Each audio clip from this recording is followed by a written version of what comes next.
안녕하세요.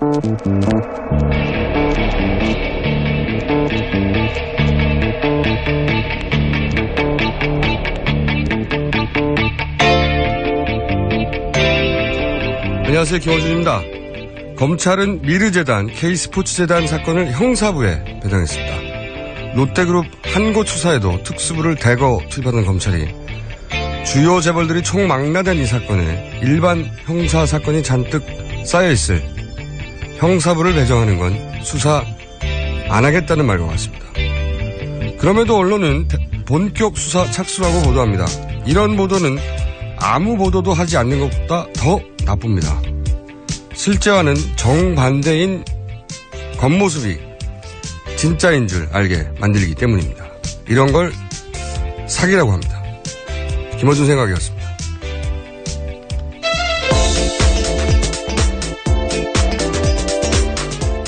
자, 송채경화 기자 첫 수소입니다. 네, 안녕하세요. 네, 안녕하세요. 한겨레 21 송채경화입니다. 오늘의 가장 중요한 축구 이벤트는 손흥민 선수가 국가대표로 축구에 오늘 나간다는 소식인가요? 오늘 저녁에 경기가 있습니다. 네. 어떤 경기인지 직접 찾아보세요. 알겠습니다. 네. 자, 첫 번째 소식이 뭡니까? 예, 태풍 차바 소식인데요. 어제 태풍 차바가 제주와 남부지방을 강타해서 사망 4명, 실종 5명 등 9명의 인명피해를 냈는데요. 국민안전처가 집계한 피해 상황에 따르면 부산에서만 3명이 숨졌습니다. 공사장에 크레인이 넘어져서 숨졌고, 주택 2층에서 바람에 떠밀려서 1층으로 떨어져서 숨졌고, 방파제에서 추락해서 숨졌고요. 또 울산에서는 아파트 주차장에서 급류에 휩쓸려서 1명이 또 숨졌는데요. 이곳 아파트 주민들은 대피하라는 안내방송이 전혀 없었다. 대부분 일상적인 태풍으로만 알고 있다가 어이없이 피해를 당했다. 이렇게 얘기를 하고 있습니다. 이번 태풍으로 사망과 실종자뿐만 아니라 이재민도 257명이 발생했는데요. 시설 피해도 있었고요. 주택 500여 채와 1000대의 차량이 침수됐다고 하고 또 KTX 시설이 붕괴돼서 기차 운행이 중단되기도 했습니다. 그렇군요. 21세기인데 자연재해에 대해서 이 정도밖에 대처가 안 되는지. 네. 대한민국에서. 네. 이런 뉴스를 접할 때마다 좀 안타까워요. 돌아가신 분도 안타깝지만 대처가 이 정도밖에 안 되는 건지 우리 재난 대응 시스템에 대한 생각을 계속하게 됩니다. 자, 다음 뉴스는요. 네, 경찰의 물대포에 맞아 숨진 백남기 씨에 대한 부검영장을 서울중앙지법에서 발부했었는데요. 어제 국정감사에서 이 국감에 출석한 강형주 서울중앙지법 원장이 부검영장의 조건을 의무구정으로 해석할 수 있다라고 이제 대답을 한 겁니다. 이게 그러니까 이 조건을 지켜야 된다 이런 뜻인가요? 그렇죠. 그 백씨 부검영장 보면 이례적으로 유가족과 협의하라는 내용의 조건이 달렸었다고 예전에 이제 소개를 해드렸었는데요.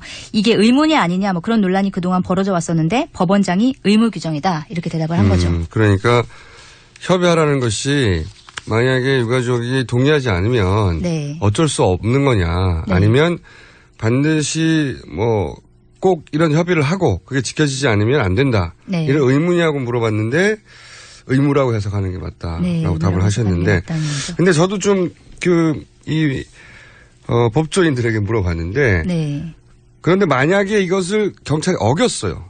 그러니까 충분한 협의가 되지 않았는데 가족이 반대하는데도 집행을 했습니다. 네.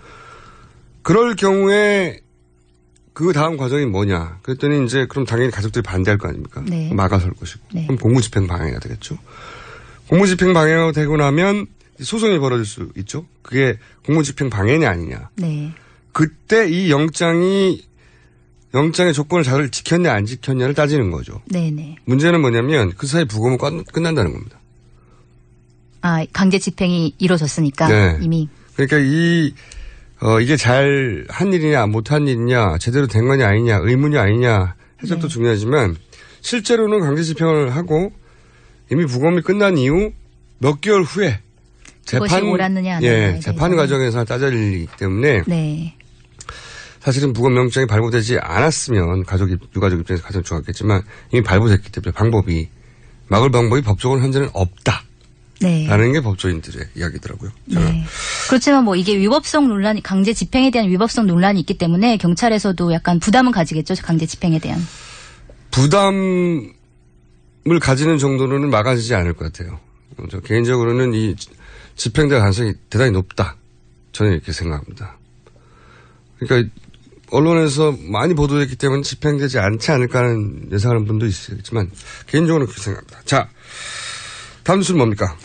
네, 박근혜 대통령의 최측근인 최순실 씨와 친한 관계면서 또 박근혜 정부에서 각종 특혜를 받았다는 의혹을 받고 있는 차은택 광고 감독에 대한 의혹인데요. 네, 이번 주부터 이분에 대한 뉴스가 자꾸 나오고 있습니다. 네. 네.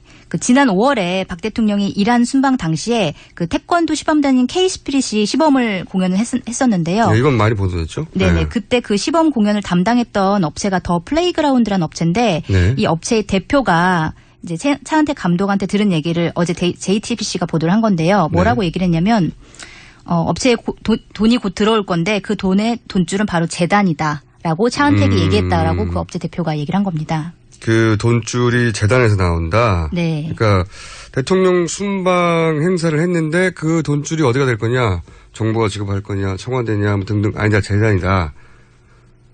이 얘기를 언제 했다는 거예요? 이 얘기를 지난해 3월에 했다는 건데요. 지난해 3월이면은 여기서 얘기하는 재단인 미르재단이 설립하기 7개월 전이거든요. 아, 그러니까 차은택 씨는 재단이 설립되기 7개월 전부터 네. 돈이 거기서 나올 거라는 걸 이미 알고 있었다. 네, 그렇게 볼 수 있는 거죠. 그러면 거꾸로 말하면 돈줄을 거기로 기획한 네. 사람의, 그게 누군지 모르겠지만 사람의 뜻을 차은택 감독은 그때도 알고 있었다. 그렇겠죠. 또 한 번 바꿔서 얘기하면 그 재단을 돈줄로 기획했다. 뭐 이렇게까지 얘기할 수 있는. 그러니까 네. 아무도 몰랐지만 이분은 알고 있었다는 거네. 네, 7개월 전에. 전부터. 네. 이건 뉴스 맞네요, 확실히. 자, 또 차은택 씨와 관련된 뉴스가 또 있습니까?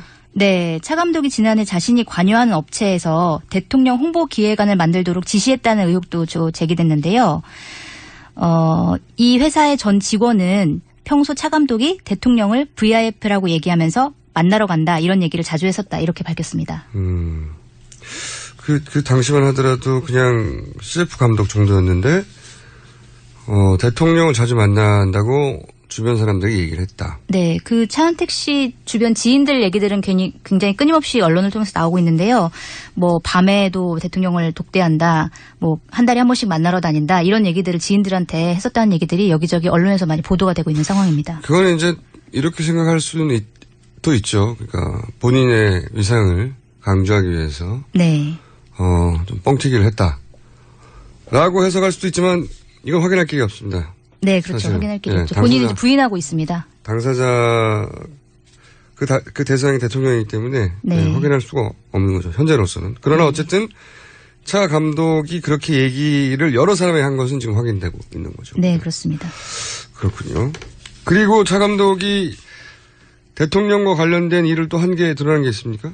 네, 그 미르재단 관련해가지고 대통령과 함께 한 일이요. 아니, 그러니까 관련된 일, 대통령의 행사에 나타난다든가. 네, 그런 게 굉장히 많은데요. 그래서 그러니까 박근혜 대통령이 차은택 감독이 하는 행사마다 나타나가지고 문화계의 황태자라 이런 얘기들로 이제 불리고 있는데요. 뭐 예를 들어서 박근혜 대통령이 2014년 8월에 차은택 감독이 연출한 뮤지컬 하루를 관람하러 갔었고요. 그다음에 차 감독이 관여했다고 알려진 늘품체조 시연에 또 박근혜 대통령이 참석을 했었고. 그 국민체조라고 알려진 새로운. 네, 맞습니다. 또 문화창조 벤처단지 개소식에서 차은택 감독으로부터 대통령이 직접 보고를 듣기도 하고 이런 식으로 행사장에서 만나는 경우가 굉장히 많았습니다. 본인이 연출하거나 본인이 관계됐거나 하는 행사에 대통령 항상 나타난다. 네. 그런 얘기네요, 말하자면. 네, 맞습니다. 또 다른 뉴스가 뭐가 있습니까? 차 감독 관련된 뉴스가 굉장히 많네요. 네. 네. 그 미르재단의 논현동 사무실을 계약한 사람이 차은택 감독에 가까운 후배인 걸로 드러난 건데요. 임대차 계약서를 보면 임차인이 김아우개 씨로 돼 있는데 김 씨는 광고업계 그래픽 디자이너인데 차은택 감독과 오랫동안 광고 제작을 함께 해온 사이라고 합니다. 그렇군요. 그러니까 이 재단이 미리 설립될 것도 알고 있었고 그게 돈줄이 될 것도 알고 있었고 그 재단 사무실은 후배가 계약을 했고 이런 거네요. 네, 그렇죠. 또 있습니까? 혹시?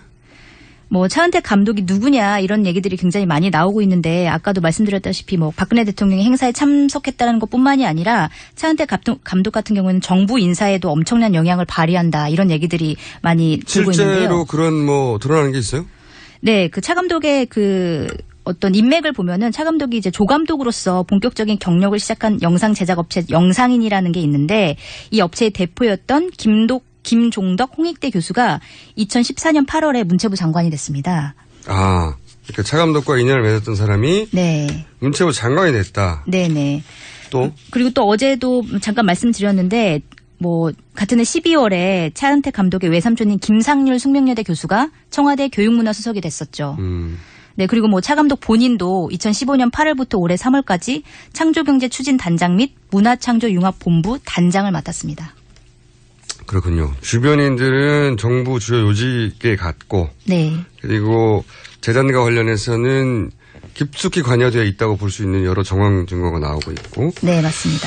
그리고 그 과정에서 여러 사람에게 본인이 밤에도 VIP, 대통령을 독대하는 사이다. 이런 자랑했다는 얘기도 있고. 여러 가지 정황들은 나오긴 하는데. 네.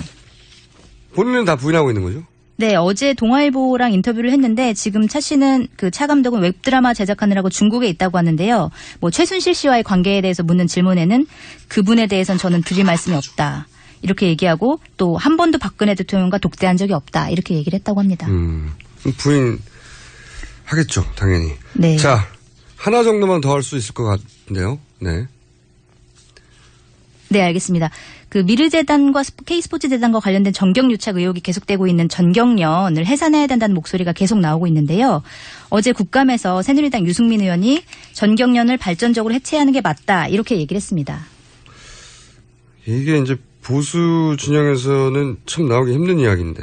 네. 전경련을 해체하는 게 맞다. 네네. 네. 이 이야기는 시민단체나 진보진영에서 오랫동안 주장되었던 건데 최근에 보면 말이죠. 진보 진영에서 주장했던 것을 보수 진영에서. 보수 진영에서 주장했던 것을 진보 진영에서. 그래서 대단히 이례적인 헷갈리는 상황이 많이 벌어지고 있는데 어쨌든 전경련도 해체해야 되겠다는 얘기가 나오고 있군요. 자, 가습기 관련해서는 혹시 이야기 없습니까? 하도 오래돼가지고. 네, 가습기 살균제에 가습기 살균제 원료 물질이 포함된 화장품이 여전히 시중에 판매되고 있다고 하는데요. 어제 국감에서 기동민 더불어민주당 의원이 발표를 한 건데 식품의약품안전처로부터 받은 자료에 따르면 지난 6월 28일부터 시행된 위해 화장품 판매 차단 시스템을 통해 회수 명령 조치를 받은 화장품이 총 59개 품목인데 이것들이 여전히 판매 중인 것으로 확인됐다고 합니다. 알겠습니다. 오늘 여기까지 하겠습니다. 예, 그리고 한 가지 더 소개를 해드리면 브리핑 시작할 때 태풍에 의한 사망이 4명, 실종이 5명이라고 했는데요. 현재 시각 기준으로 사망 5명, 실종 5명으로 확인됐다고 합니다. 추가 알겠습니다. 피해가 없길 바랍니다. 감사합니다. 지금까지 송채경화 기자였습니다.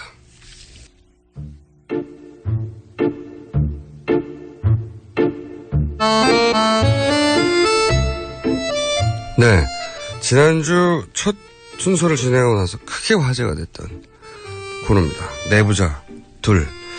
새누리당 김성태 의원 그리고 더불어민주당 안민석 의원 스튜디오에 함께 나와서 진행을 해야 되는데 이분들이 국감 때문에 못 나온다고. 네. 다음 주부터는 반드시 스튜디오로 모셔서 수갑으로 묶어두겠습니다. 자, 전화 연결되어 있습니다. 안녕하십니까? 예, 안녕하세요. 김성태입니다. 네, 반갑습니다. 안민석입니다. 이 소개 순서는 선수하고는 다른데요? 연로하신 우리 김성태 의원님부터 먼저 소개를 하는 게 당연하죠. 국회의원은 항상 선수로 치는 거 아닙니까? 아니, 김성태 의원님이 연로하시니까 제가 우대를 해드려야죠. 경로사상에. 자, 제가 무줄도사라고 부르기로 한 안민석 의원과 그리고 제가 외나무 선생이라고 별칭을 지어드린 김성태 의원님인데 지금 국정감사로 굉장히 바쁘시죠, 두 분이? 그렇습니다. 지금 이제 국회가 정상화되고 그동안 또 저희 새누리당 사정으로 반쪽 국감밖에 되지 못했던 그런 문제를 극복하고 지금 이제 치열하게 국정감사를 해나가고 있죠. 그렇지만 아쉬운 대목은 국회가 이렇게 파행되는데 그 단초를 제공한 사람이 딴 사람도 아니고 국회의장인데 국회의장의 그런 중립성과 공정성 논란은 비단 어제 오늘 일은 아닙니다만은 앞으로는 국가를 위해서도 의장의 중립적인 국회 운영을 각별하게 당부드립니다. 지금 이제 김성태 의원께서 국회의장 때문에 이게 다 벌어진 일이다. 네. 이렇게 얘기를 하셨는데 무졸도사께서는 하실 말씀이 없습니까? 이 대목에? 이게요. 지금 여당이 정세균 방지법을 추진한다는 거 아닙니까? 네. 국회의장이 국회 대표하는 대통령 다음으로 대한민국을 대표하는 자리인데요. 누구 방지법이다 이런 것 자체가 대단히 모욕적인 거거든요. 네. 또 새누리당 주장이 타당하지도 않고 실현 불가능하지도 않아요. 국회법에서 국회의장은 당적을 갖지 않도록 함으로써 중립 의무를 이미 부여를 하고 있고요. 그리고 정세균 의장께서 국회 법과 관례를 위배했다는 어떤 근거도 없지 않습니까? 완전히 화풀이 정치고 억지 정치를 하고 있는 건데요. 오히려 새누리당이 왜 이렇게 억지 정치를 할까 그 배경을 주목을 해야 될 텐데요. 이번에 국회 해임건의안을 대통령이 헌정사상 처음이죠. 거부했죠. 그리고 미러재단과 최순실 게이트 터져서 민심이 아주 흉흉하지 않습니까? 이런 국면 전환을 할 뭐를 찾아야 되는데 그래서 초유의 여당 대표가 단식까지 하면서 정세균 의장을 일본 말로 이지매하고 있는 것이죠. 근데 국민들이 속지 않죠. 네. 자, 제가 두 분을 이렇게 멀리 전화로 연결해서 얘기를 하다 보니 지난주와는 완전히 다른, 네. 뭐랄까요. 졸리기 시작할 정도의 이것을 계속 해야 하는가? 그래서 두 분이 여기 오셔야 됩니다. 그 공장장께서 특히 안민석 의원의 말씀을 제어하지 않으면은 청취자들이 좀 전에 그런 판단 하시는 거예요. 의원님 목소리도 못지않게 졸립니다. 그런데 두 사람은 또 나랑 각별하지 않습니까? 내가 이 전화 옆에 없으니까 금방 이렇게 표가 나네요, 그냥. 네? 자, 다음 주에는 두 분 다 나오시는 거죠? 그렇게 하겠습니다. 네. 네. 두 분이 나오시지 않고서는 이 코너는 뭐랄까요. 하나만 하다. 일단 두 분이 나오셔서 현장 이 스튜디오 안에서 난장판을 벌여주셔야 되는데 자, 그 아쉬움을 전하고. 김성태 의원님 대면하면서 인터뷰 진행하면은 그 큰 코로 벌렁벌렁 하시는 그게 저는 무서워서 제가 김성태 의원님을 배려를 해야 되지 않을까 싶어서 웃음을 참을 수 없어서 좀 나을 것 같은데 굳이 김충수가 나오라고 그러면은 네. 적극적으로 또 김성태 의원님하고 상의를 한번 해보겠습니다. 사실은 앞으로 나오기 힘들다 바빠서라고 전화를 저희 제작진에게 하셨다는 얘기를 듣고 어림없다고 제가 생방송 중에 약속을 받아내겠다고 이제 약속을 받아낸 것으로 하고 자 제가 다른 얘기 전에 제가 이제 새누리당 의원님들 연결할 때마다 여쭤보는 겁니다. 네. 이재현 대표의 네. 영이 잘 안 썼어요 이번에. 네. 그 이유가 뭔가 여쭤보면 여러 가지 해석들을 하는데 김성태 의원님은 왜 그렇게 영이 안 썼는지 이유가 뭐라고 생각하십니까? 한마디로 단식 투쟁을 본인은 이렇게 극단적인 선택을 해놓고 네. 그 단식 투쟁을 이렇게 가일차게 시작한 지 3일 만에 네. 또 한편으로는 국회는 정상화해야 한다.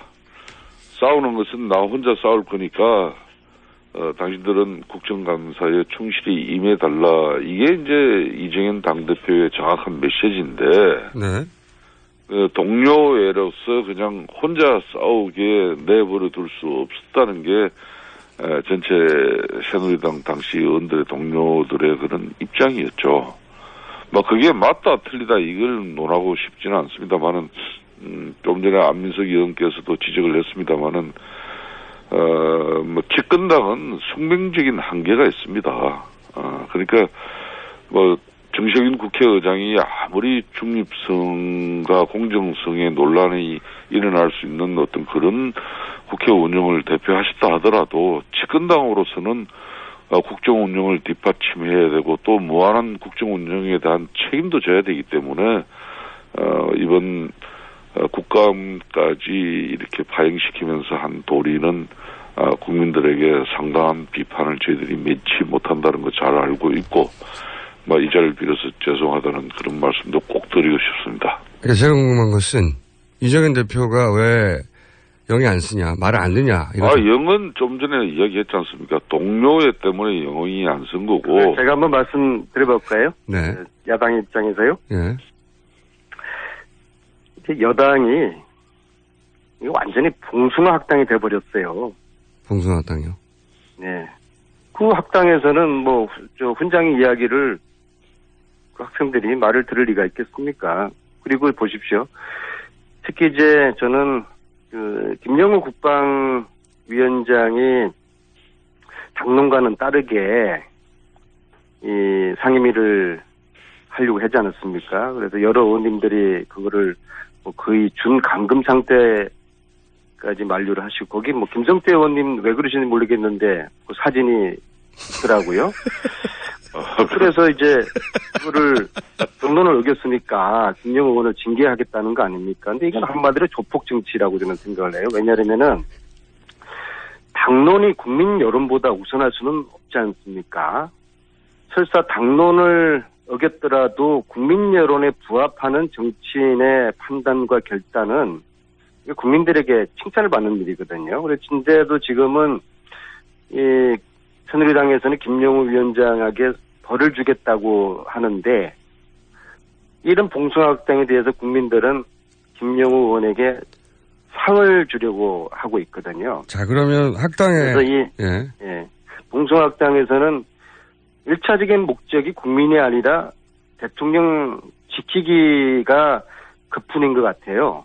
그러다 보니까 알겠습니다. 민심도 있고 당의 내부의 단합도 이런 거 아니겠습니까? 그런 분석이신데, 김성태 의원님은 우선 김영우 의원 징계 현장에 사진에 찍히기 위해서 나타나셨나요? 왜 계셨어요? 첫 방송에서 이야기를 해드렸듯이, 우리 존경하는 안민석 의원은 교묘하게 상대 동료원을 그렇게 이제 다 어렵게 만들고. 아니, 왜 계셨는지 그게 좀 궁금해서. 내가 이제 말씀을 드려야죠. 네. 김영우 의원은 제가 개인적으로 아주 좋아하는 친아우 같은 그런 관계고, 18대, 19대, 20대 이렇게 내리 삼선을 같이 하면서, 절친으로 이렇게 지내고. 의원님 사진에 왜 찍히셨냐고요? 그러니까 내가 적극적인 만류를 하러 갔습니다. 만류를 하러? 당시로서는, 새누리당이 이미 당론으로 이렇게, 적극적인, 정세균 국회의장하고의 그런, 싸움을 하고 있는 판인데, 혼자만의 어떤 그런 정치적 소신을 너무 이렇게 내셔버리면은, 첫째는 우리 당이 이제 분열이 가기 시작하는 것이고, 이 싸움은 형편없이 주저앉을 수밖에 없다는 그런 판단이고, 또 세 번째는, 사실상 동료들로부터 이렇게, 예면당하는 그런 모습들이, 너무나 싫었기 때문에 적극적인 만류를 하기 위해서 갔어요. 전선이 무너지고 나중에 왕따가 되고 이런 걸 걱정하셨다는 거죠, 개인적으로. 그렇죠. 네. 예. 그런데 그러면 그런 말씀만 하시지 왜 방에서 못 나오게 하셨어요? 그런 이야기가 조금 길었을 뿐이에요. 아니, 저는 김성태 의원님이 김영우 국방위원장 격려하고 정말 소신대로 잘 하라. 우리 김성태 의원님도 소신의 정치를 나름대로 여당에서 하고 있지 않습니까? 그래서 우리가 힘들더라도 가시밭길을 걷자. 이게 국민을 위한 길이다. 라고 저는 격려를 하러 가신 줄 알았는데, 맞네요. 막으러 가시는 거네요. 그만하시죠. 그러니까 알겠습니다. 넘어가시죠. 김성태 코가 지금 벌렁벌렁 하실 것 같은데요. 의원님도 여기 계셨어야 마구 반론을 제기할 텐데 이게 안 오셔서 다 그런 겁니다. 자, 그런데 김성태 의원님께서 국토교통위원회시죠? 예. 맞죠? 네. 예, 그렇습니다. 국감에서 민자고속도로 문제를 제기하셨어요. 예. 이게 내용이 뭡니까? 잘 아시겠지만은, 저는 가족들의 생계를 또 책임지고 학비를 벌기 위해서, 20대 나이에 중동 건설 현장에서 일했던 그런 경험이 있습니다. 굉장히 국회의원으로서는 이례적인 경험입니다. 예. 그렇습니다. 아마 뭐 지금까지 국회의원 중에 사우디 중동 건설 현장을 경험한 의원은 유일하죠, 제가. 예. 이명박 전 대통령은 있었지 않을까요? 예? 이명박 전 대통령은 중동 현장에 가 있었지 않을까요? 그런 경험이? 이명박 대통령은 상근이 아니었죠. 그건 시찰이고 사장. 그렇죠. 사장단이었기 때문에. 네, 사장. 본인은 직접 거기 노동자로 현장에 있었다.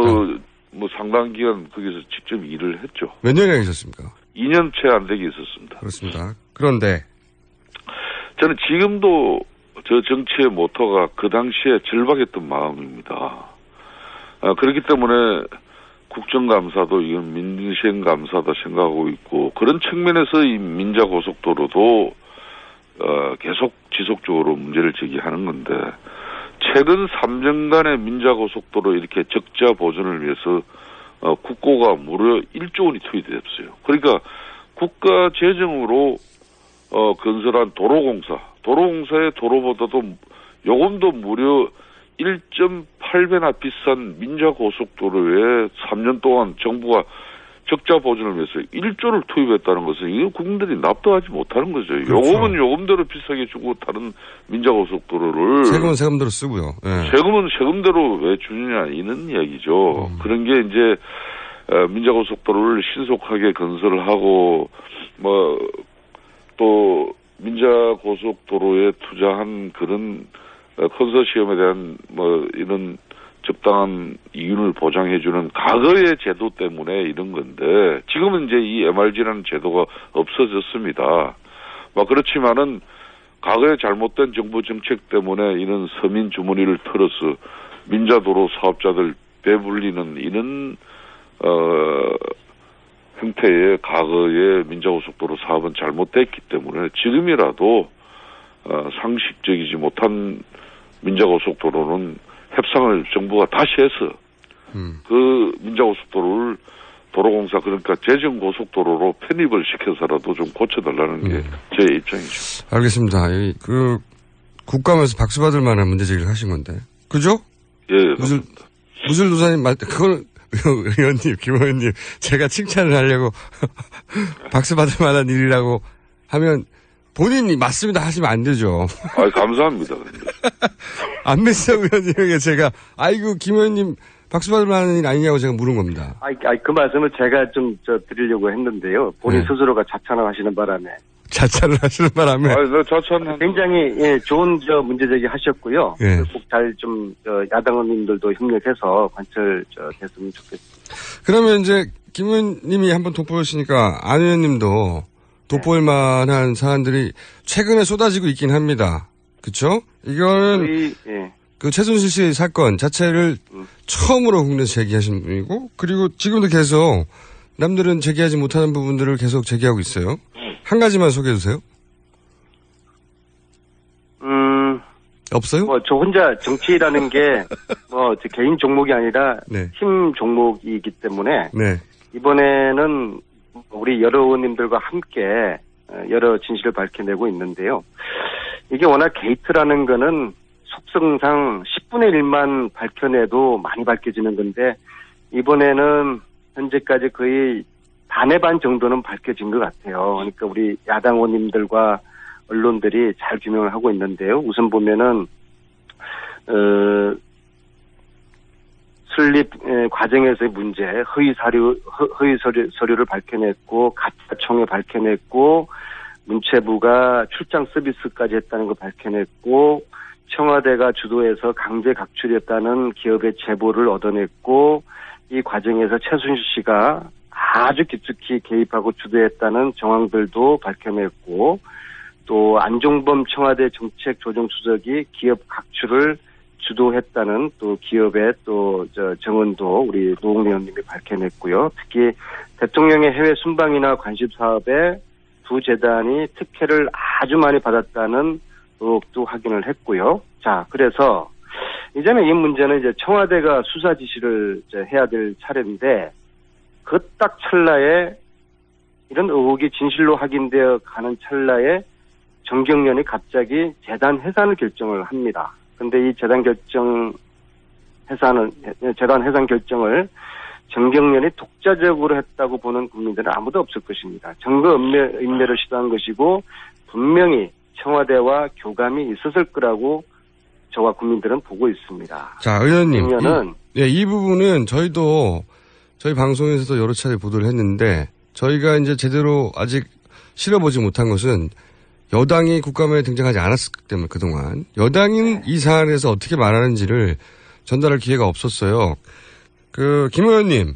예. 야당에서는 이런 의혹이 사실일 거라고 추정하고 계속 주장하고 있고 보도되고 있습니다. 제가 속한 국토교통위원회 국정감사에서도 어제 미르재단에 대해서 야당이 대대적으로 공세를 펼쳤어요. 네. 그런데 그렇지만 오히려 감사가 끝나고 성과가 없었다고 푸념했다는 말을 들었습니다. 네. 그만큼 실체가 없다는 것이죠, 이게. 그래요? 이 대통령의 이란 순방 때 미르재단이 적극적으로 개입했다는 또 주장도 하고 있지 않습니까? 네. 아까도 말씀드렸듯이 제가 중동 생활을 해봤기 때문에 우리가 특히 중동인들은 아주 신뢰를 중시합니다. 그런 엄청난 국가적인 프로젝트를 국가 간의 MOU를 체결하고 있는데 K스포츠 재단 이걸 K타워 문제를 가지고 막 야당이 공시하고 이렇게 되면은 제가 어제 한 말씀도 있습니다만은 이런 국제적인 관계나 또 문화를 비롯한 교류가 상당히 중요한 그런 부분이고 그런 걸 요즘은 단순한 어떤 신도시 건설만 하는 게 아니거든. 우리가 건설 수주만 거기에 채워줄 내용까지도 이제는 수출을 하는 그런 실정인데 하여튼 안민석 의원께서 최순실 게이트라고 이렇게 하고 있습니다만은 그렇게 의혹을 이렇게 쭉 백화점식으로 나열만 하지 말고 잘못된 거 있으면은 저는 이거는 민주당 차원에서 검찰에 고발을 해서라도 명명백백하게 밝혀야죠. 이런 잘못된 재단 만들어가지고 특정인이 사익을 취하려고 한 어떤 그런 측면에서 국가 권력이 동원됐다 그러면 이건 반드시 바로 잡아야 되는 거예요. 그런데 지금까지는 밝혀진 게 없다. 그렇죠. 지금까지는 계속 의혹만 제기하고 있는 거지. 왜 검찰이 이런 의혹이 있다 그러면은 실체가 있다 그러면 가만히 있겠습니까? 또 민주당이 제가 볼 때는요. 네? 주장만 하지 말고. 자, 두 분이 싸워주세요. 조치를 취하세요. 조치를 취해버리면은 밝혀질 거 아닙니까? 최근에 이제 대통령께서 그런 말씀하셨죠. 이 최순실 게이트는 아주 비방이고 확인되지 않은 것들을 이야기함으로써 이 국기를 흔들고 있다. 대통령 그 말씀하시니까 여당 의원님들이 일제히 똑같은 말씀만 반복하시는데요. 사태가 이 정도 됐으면은 대통령께서는 이제 공식 입장을 이제 표명을 하시면서 공정수사를 지시하는 것이 순리지 않겠습니까? 그리고 그냥 은폐하고 모르쇠로 일관하면서 의혹을 정포시킬 게 아니라 대통령이 몇 가지를 좀 말씀하셔야 된다 봅니다. 첫째, 최순실과 안종범 수석 국회 나가서 증언해라. 그리고 정경련은 이런 일체 관여하지 말고 미르재단, K스포재단, 금경위 수사해라. 이렇게 딱 선언하시고 야당에게 경제 외교 문제 우리 함께 집중하자, 협력하자라고 하시면 될 것 같고요. 그런데 이런 게 안 되니까 진짜 대한민국을 흔들고 혼란스럽게 하는 사람들, 실체들은 뭐냐? 저는 대통령의 최측근들이라고 생각합니다. 지금 보세요. 우병우 민정수석 버티고 있죠. 또 비선라인 최순실이라는 분은 민간인인데 대한민국의 국정을 농단하고 있지 않습니까? 이거 언제까지 이렇게 갈 겁니까? 만약에 이 사태가 1년 후에 터졌더라고 그러면은 대통령 선거 하나만하였을 것입니다. 그래도 다행으로 아시고 예방주사 맞았다고 생각하시고 대통령과 여당에서는 이 문제에 대한 규명에 정말 좀 진정 어린 자세로 접근을 해주시기 의원님. 네. 이 최순실이가 국정을 농단하고 있고 이라서 안 된다는데 그러면 구체적인 팩트를 제시하고 검찰이 아무리 제시해도 검찰이 외면하고 은폐해버리니까 이게 수사도 안 되는 거죠. 무슨 수사의 공정성을 이야기하고 이런 주장을 하는 것은 적절치 못해요. 이제 더불어민주당은 정말 지난 4.13 총선이 국민들이 거의 새누리당하고 견줄 정도의 그런 의석을 줬지 않습니까? 그럼 책임 있는 정당으로서 문제 제기가 이루어지고 거기에 따른 어떤 평가도 국민들로부터 이들을 제대로 받는 그런 야당의 모습이어야지 계속 의혹 제기하고 그럴 거 없어요. 잘못된 사람이 있으면 지금 대한민국이 어느 시대를 살아가고 있습니까? 그런 특정인이 특혜를 가지고 어떤 정말 국정을 농단하는 그런 대한민국이라면은 이건 여당 국회의원이라고 봐줄 이유가 없는 거죠. 그러니까 의혹 제기하지 말고 그동안 쭉 나름대로 이렇게 국감을 준비하고 지난 2년 전부터 이 문제를 갖다가 바로 한민석 의원이 제기한 사람 아닙니까? 그렇다면은 이번에 이제 국감에서 또 동료 의원들도 엄청나게 지금 화력을 집중하고 있는 이 마당이면은 실체를 가지고 검찰이 수사를 나설 수 있게끔 이렇게 주장을 하시란 말이에요. 논리적으로 모순이 있는 게요. 지금 김성태 의원님 이 말씀이 또 대통령이나 여당의 그 이야기가 국정감사 하기 전에 똑같았어요. 의혹을 제기하지 마라. 의혹만 가지고 이야기하지 마라. 근거를 대라. 그래서 저희들이 국정감사 지금 현재 한 10일 동안 하면서 특히 저희 교문위에서는 뭐 상대 여당이 안 들어오니까는 새벽 2시까지 아주 야당 의원님들이 현미경 그 국감을 했어요. 그래서 최순실 게이트를 밝히기 위해서 아침부터 새벽 2시까지 일주일 내내 이것을 아주 주먹주먹 밝혀서 거의 말씀드렸듯이 이 게이트의 4분의 1 정도를 밝히는 거는 어마어마한 거거든요. 저희들은 한 10분의 1 정도만 밝히면은 선방한다고 봤는데 거의 퍼즐이 지금 다 맞춰가고 있어요. 그런데도 지금 와서도 의혹을 제기한다고 똑같은 이야기를 하시니까 좀 스타 공부를 하셔야 돼요. 저희들이 이야기하고 있는 주장과 팩트가 뭐고 어떤 게 지금 좀 미진하고 그걸 잘 스타디를 해보시면은 야 이게 보통 일이 아니구나. 정말 야당이 이야기하고 있는 이 비선 실세가 국정을 농단하고 있구나.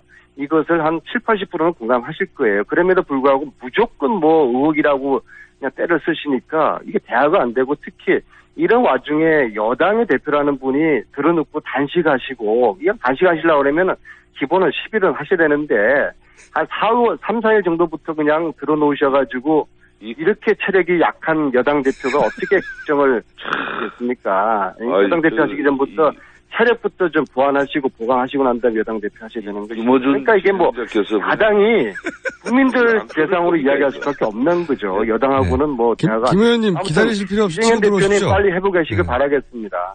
그리고 체력을 좀 보완하셔야 돼요. 여당 대표 잘하시려면. 참 같이 방송을 하면서 저렇게 결례를 하고 계시니 그 일방적인 주장과 일방적인 행동은 얼마나 주변과 우리 사회를 위험하게 만든다는 걸 알지 않습니까? 예? 아니 이번 국감 같은 경우 지난주 같은 경우에는 지금까지는 새누리당의 방해 때문에 고성 때문에 회의 중단 방해 때문에 실체를 밝혀내지 못했다는 그런 분들이 지난주 국정감사 단독으로 진행하면서 최순실 게이트가 있다면 이걸 밝혀낼 수 있는 절호의 기회였지 않습니까?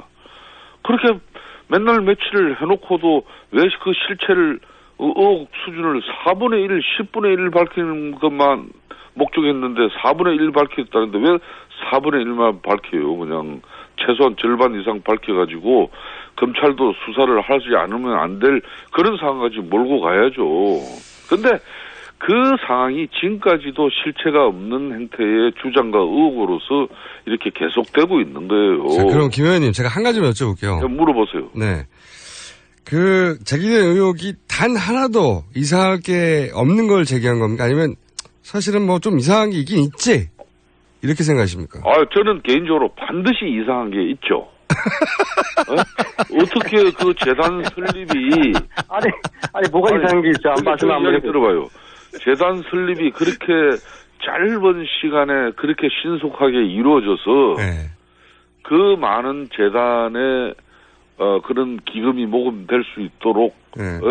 이 재단이 정말 이거는 힘을 가졌구나. 그런 생각을 저도 할 수가 있죠. 네, 이상한 게 있긴 있지만 문제는 그렇게 해서 만들어진 재단이 어떤 특정인이 그런 사익을 취한다든지 우리 사회를 또 정의롭지 못하고 공정하지 못하게 이 재단이 역할을 한다든지 이런 구체적인 걸 가지고 이제 검찰이 수사를 나서서 이 재단이 왜 만들어졌는지 맹맹백백하게 수사를 해달라. 우리 국민들이 시원하게 알 수 있게 이렇게 주장을 해야 야당이 맞는데 문제는 이 재단이 만들어졌지만은 아직까지 어떤 특정인을 위한 재단이 되고 또 야권의 주장처럼 박근혜 대통령 퇴임 이후에 활동 근거지로 이 재단을 만들어놨다. 알겠습니다. 벌써부터 주장하는 거 아닙니까? 자, 이거는 말 그대로 정치적인 공세를 위해서 거리를 준비했고 의혹을 제기하는 수준 이상 아직도 벗어나지 못하고 있어서 그게 답답하다는 거예요. 네, 시간이 다 돼가지고요. 저도 답답합니다. 안 오셔가지고. 차은택 씨가 자신이 이사장 추천했고 안 의원님 추천했다는 것까지 말씀하셨는데 그게 왜 의혹입니까? 방송에는 다른 코너도 있거든요. 오늘도 국감 계속되니까 실체를 가지고 이제 제대로 하면 또 뭘 밝혀내보세요. 했어요? 차은택 씨가 추천하지 않는 이사를 자기가 추천했다고 언론에다가 이야기를 합니다. 두 분은 전화 끊고 계속 싸우시는 걸로 하고요. 예. 네, 오늘은 여기까지 하겠습니다. 다음 주에 꼭 나오세요. 예, 감사합니다. 네. 수고하셨습니다. 지금까지 새누리당 김성태 의원, 더불어민주당 안민석 의원이었습니다.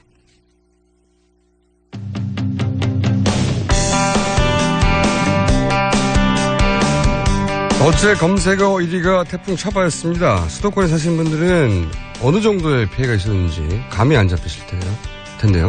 부산일보 황석화 기자 연결해서 태풍 이야기 좀 나눠보겠습니다. 안녕하세요. 예, 안녕하세요. 네. 수도권에 계신 분들은 이게 사진 몇 장만 봐서는 도대체 어느 정도였는지 감이 잘 안 잡히거든요. 어느 정도였습니까? 네, 어제 18호 태풍 차바가 부산을 강타해 크고 작은 피해가 속출했습니다. 우선 부산의 대표적인 부천인 해운대 마린시티에 파도가 넘어와서 도로하고 아파트 지하 주차장이 침수됐고요. 차량이 떠밀려가면서 파손됐습니다.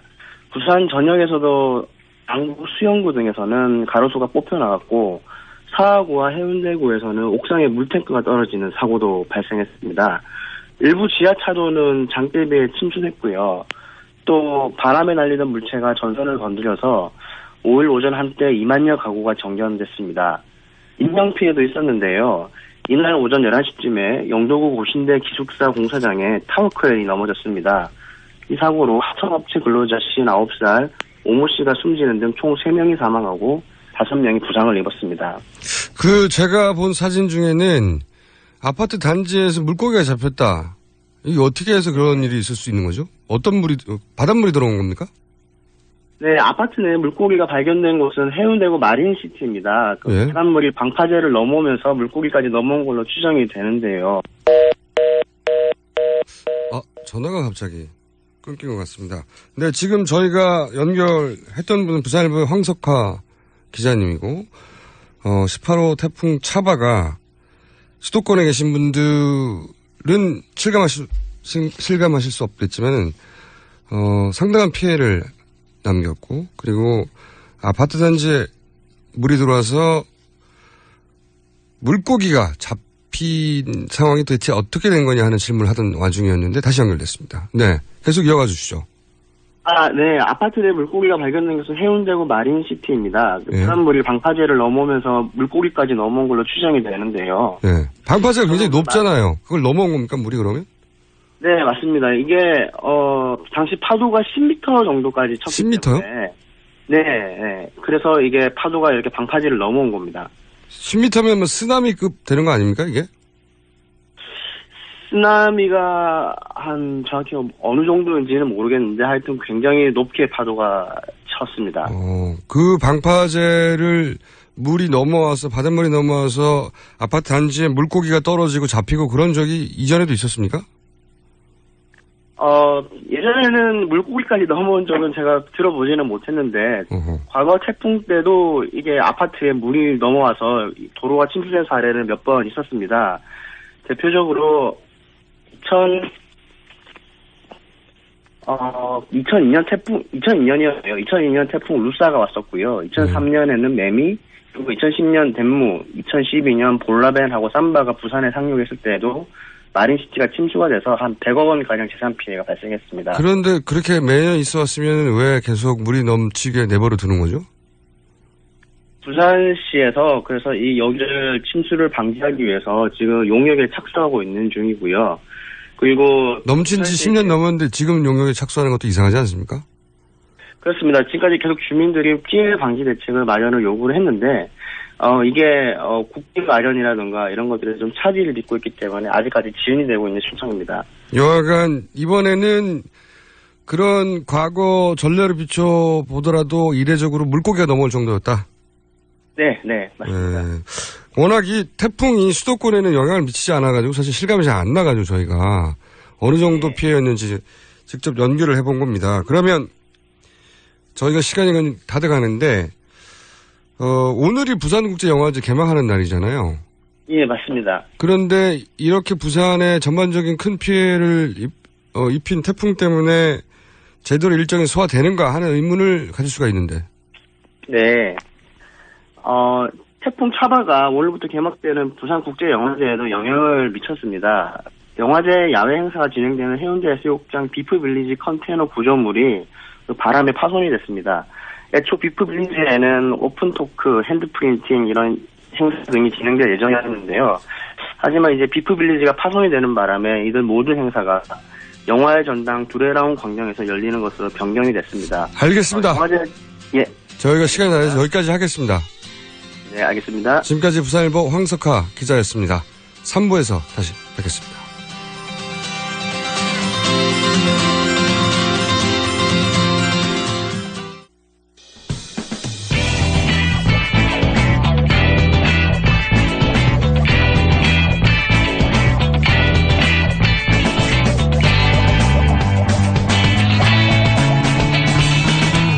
김어준의 뉴스공장.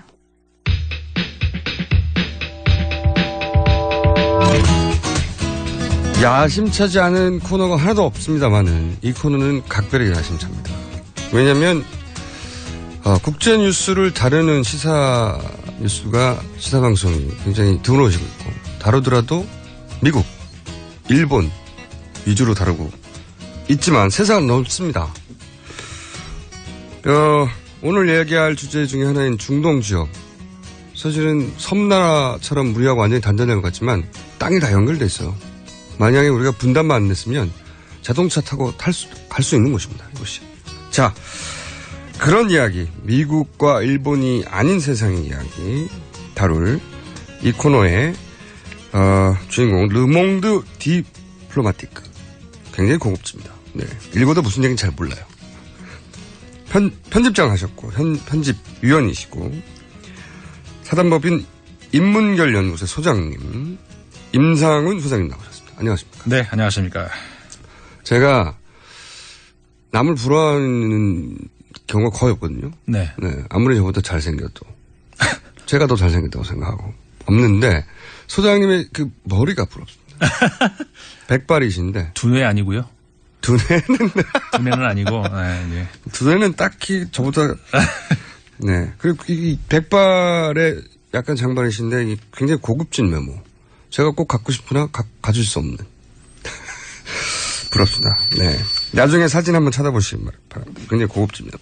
지난주에 저희가 시몬 페레스 이야기 하다가 제가, 아라파트 만나러 간 얘기 하다가 다 끝나버렸어요. 그래서 지난주 얘기 마무리 짓고 예. 새로운 주제 넘어갈까 하는데 아라파트 다시 한번 제가 자랑합니다만 아라파트 집을 가본 사람은 국내에서는 없을 것이다. 들어가 보진 않았지만 저도. 네. 그럴 것 같습니다. 네. 꼭 사진 한 장의 증거는 남아 있습니다. 네. 제가 회백색 2층집. 네. 갔는데 아라파트한테 제가 할 말이 없다는 걸 깨닫고 돌아온 그지. 그 주제인데 시몬 페레스가 우리에게는 알려지지 않았지만 서구 사회에서는 20세기에 굉장히 중요한 인물이죠. 네, 이스라엘과 팔레스타인 분쟁 혹은 이스라엘을 얘기할 빼놓을 수 없는 인물이라서 네. 항상 거론되는 인물인데 사망했다. 네. 그런 얘기까지 했습니다. 그런데 이제 팔레스타인 분쟁에 대한 이야기를 하지 않을 수 없죠? 이번 이야기를 하면? 그렇죠. 사실 이 팔레스타인 지역 분쟁 이야기는 거의 문명사하고도 역사가 같다고 할 수가 있거든요. 사실 이거는 제가 한번 진짜 청취자분들께도 한번 여쭤보고 싶어요. 그러니까 과연 이 땅이 누구 땅이냐 한번 각자가 생각을 한번 해보면 어떨까 싶은데요. 현재 주인은 이스라엘입니다. 네. 그러니까 아니 근데 그 물론 이제 자치 지역도 있잖아요. 팔레스타인 자치 지역이. 네. 근데 사실 땅 임자가 이게 누구 땅이냐 이게 일단 몇 가지가 있죠. 첫 번째 누가 먼저 찜했냐. 네. 그 다음에 점유. 네. 누가 오랫동안 찜하고 있었냐. 오래 점유했느냐. 그 다음에 현재 누가 찜하고 있냐. 실효적으로 누가 점유하냐. 네. 네. 아, 제가 그렇게 똑똑하죠? 전문 용어로 이렇게 정리를 잘 해주시는데. 네. 그래 한번 들어보십시오. 사실 이게 기원 전 2000년 몇 천 년 전 얘기죠. 예, 네. 넘어가거든요. 근데 이제 처음에 이제 유대인들이 그쪽 지역으로 먼저 갔다기보다는 그 이집트 지역으로 갔다가 거기서 이제 노예로 살지 않습니까? 네. 그러다가 이집트에서 이제 노예에서 벗어나서 민족 대이동을 하죠. 이게 이제 성경에서 나오는 출애굽이라고 하는. 네.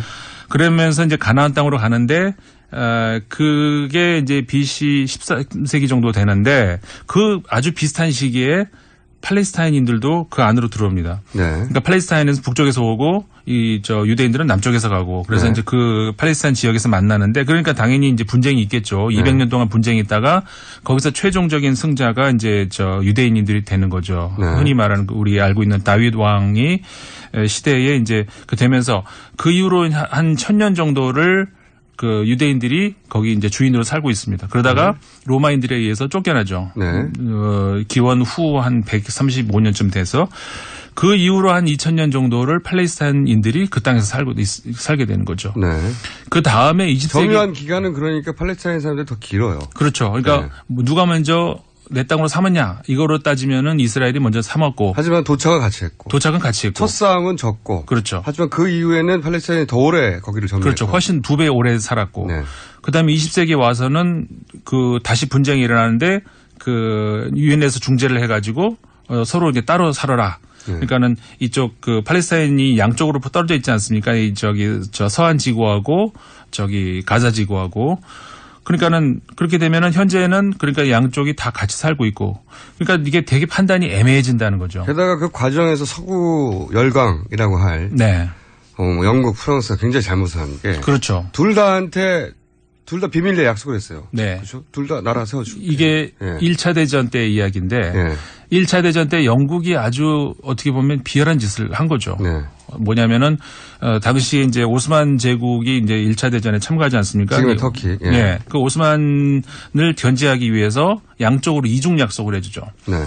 아랍 쪽에 가서는 전쟁만 끝나면 너희들 나라 세우게 해줄게. 네. 팔레스타인 지역에. 그렇게 끌어들이고. 그래서 이제 실제로 그 오스만과 전쟁을 하게 만들죠. 네. 그 다음에 그 미국의 자본이 필요하니까. 유태인 쪽에. 그렇죠. 네. 미국의 유태인들 자본을 끌어들이기 위해서 그 전쟁 끝나면 유태인들 너희들 국가 거기다 세워줄게. 똑같은 땅을 놓고. 그렇죠. 똑같은 땅을 놓고 이중 약속을 하는 거죠. 아주 비열한 짓을 한 건데 그렇게 되면서 당연히 그러니까 1차 대전 끝나고 나니까 어떻게 되겠습니까? 분쟁이 일어나죠. 또 전쟁이 일어나죠. 이거 우리 땅이라고 해주지 않았냐. 네, 서로. 문서를 똑같이 내미니까. 그러면서 2차 대전 때 또 한 번 이중 약속을 하고 그러니까 그 아랍인들한테 또 한 번 약속을 똑같이 하는 건데 그렇게 하다 보니까는 당연히 이스라엘 입장에서는 이거 그 2번씩이나 약속하고 이거는 우리 나라 세운다. 네. 그래서 1948년도에 나라 건국을 발표를 해버리죠. 그러니까 당연히 아랍 쪽에서는 이건 말도 안 된다. 그러면서 시작이 된 것이 1차 중동 네. 전쟁이 되는 거죠. 그때부터 지금까지 이스라엘과 중동 사이는 네. 좋아지지 못했던 것이고. 그렇죠. 계속 싸우고 있고 화약고가 된 것이고. 그렇죠. 그 와중에 이제 가장 약한 민족이었던 팔레스타인은 계속 난민 상태를 그렇죠. 유지하다가 지난 시간에 제가 집 앞에 갔다고 하는 그 아라파트와 이 지금 거론되는 페레스와 라빈 총리가 만나가지고 이제 끝나나 보다 싶었어요. 그렇죠. 예. 그때가 이제 93년이었었죠. 이제 우리가 소위 말하는 그 오슬로 협정이라고 하는 그게 나오면서부터 우리가 이제 상징적인 사진 있잖아요. 네. 그 백악관 잔디밭에서 앞에서 클린턴이 뒤에 서고 그 양쪽 총리 이삭 라빈 총리하고 아라파트가 약수를 하는 그 장면. 네. 이건 정말 20세기의 정말 상징적인 사진이다. 이제 몇천 년의 분쟁이 끝난다. 이제. 몇천 년의 분쟁이 드디어 끝난다라고 했는데 참 이 행복의 정점에 섰을 때 우리가 이거는 결국 불행의 시작점이 될 수도 있다. 이런 그 사실을 또 한 번 우리가 본 것이 94년도에 그래서 노벨 평화상까지 받지 않았습니까? 네. 근데 바로 다음 해 95년에 이삭 라빈이 그 이스라엘의 극우파에 의해서 암살을 당하고 한마디로 말해서 팔레스타인과 평화는 안 된다. 어딜 가나 참 이 극우파가 문제가 되는데 그리고 나서 또 아라파트도 사망을 해버립니다. 맞습니다. 아라파트의 경우는 약간 좀 의문사죠. 자연사라고 병사라고 하는데 한쪽에서는 이건 독살이다. 그렇죠. 왜냐하면 멀쩡하던 사람이 갑자기 죽었으니까. 맞아요. 파리에서 갑자기 죽었거든요. 그러면서 이게 과연 그 사인이 뭐냐 이게 이제 계속해서 의문점이 되어 왔는데 최근에 결국 다시 이제 제조사에 들어갔죠. 하지만 어디나 마찬가지 아닙니까? 경찰이 제조사 들어간다고 이게 밝혀집니까? 그러니까요. 그대로 그냥 병사. 의문사 이러고 끝나버린 거죠. 그래서 이제 몇천 년간의 분쟁을 끝냈다고 믿어진 두 당사자가 죽어버린 거죠. 그렇죠. 사라져버리고 지금과 같은 뭐랄까요. 저는 이제 이 팔레스타인 난민들이 유태인들에게 네. 고통받는 걸 보면 아니 유태인들이 자신들이 2차 대전 때 고통받던 방식을 똑같이 그러니까 자기들도 개토에 갇혀 있었잖아요. 네, 그렇죠. 그런데 지금 팔레스타인 난민들을 지금 벽을 쌓아가지고 가둬놓고 있거든요. 네. 그리고 자기들이 그 안에서 언제 죽을지 모르는 상황이었는데 지금 팔레스타인 난민도 똑같거든요. 네, 맞습니다. 근데 더 이상하다, 더 이 아이러니를 느끼는 거는 본인들이 이제 학살 당한 거, 몇백만. 그거를 가지고, 물론 있어서는 안 되는 이거 비극이죠. 근데 그걸 가지고 우리가 그렇게 당해왔기 때문에 이제 국가를 가져야 된다. 이런 정당성을 주장했고 구체적으로 먹힌 부분이 있는데 네. 그런데 그런 학살을 한 사람들은 유태인들을 유럽인들이에요. 그렇죠. 독일인들이고 폴란드인이고 이 유태인들의 학살과 이 중동 사람들은 아무 관계가 없어요. 네. 학살은 유럽인들이 하고 네네. 지금 고통은 아랍인들이 겪고 있는 거예요. 네네 맞습니다. 네. 그러니까는 유럽에서의 유태인들이 핍박을 당했던 것, 그 다음에 과거 아주 몇천 년 전에도 똑같이 압박을 했던 것은 이제 이집트 땅이었고 어쨌든 간에 이 지역 사람들은 그렇게 당하면서 근데 당했으면은 그 당한 거를 왜 남한테 분풀이를 할까? 그러니까요. 지금 말씀하신 게 결국 그거 아니겠습니까? 당한 걸 똑같은 방식으로 남에게. 네. 더 약자에게. 그러니까 강자한테 당한 거를 약자한테 똑같이 분풀이를 하는 거. 이게 이제 우리가 이제 현대사에서 그대로 똑같이 보고 있는 건데 어쨌든 간에 이런 상황이 이렇게 계속 되면서 해법이 과연 정말 없을까? 사실 유엔에서도 이제 노력을 안 한 건 아니거든요. 네. 둘이 따로 살아라, 분리해라, 아니면은 둘이 같이 합쳐가지고 어떤 연방제 같은 걸 해봐라, 여러 가지 제안을 해봤는데 결국 이제 택한 것이 분리해서 영토를 따로따로, 그러니까 팔레스타인도 언젠가는 국가를 얻게 땅을 네. 하나 가지고, 근데 이 이스라엘 입장에서는 팔레스타인의 자치성이 점점 강해지는 거에서 굉장히 반발하는 거죠. 사실 지금 계속해서 벽을 쌓고 압박을 하고 그러는 것도 전 세계에서 팔레스타인이 국가로 가야 되는 것 아니냐. 네. 이런 어떤 운동에 대한 반발에 의해서 그런 거죠. 미국에서도 아까 말씀하셨습니다마는 유태인들 힘이 미국에서는 강하잖아요. 그러니까 네. 미국에서도 지난번 2011년도에 유네스코에서 팔레스타인을 정식으로 인정을 정식 국가는 아니지만 회원으로 이렇게 인정을 한 거에 대해서 반발을 하고 나 그럼 유네스코에 돈 안 준다. 이렇게 이제 압박을 한다든가.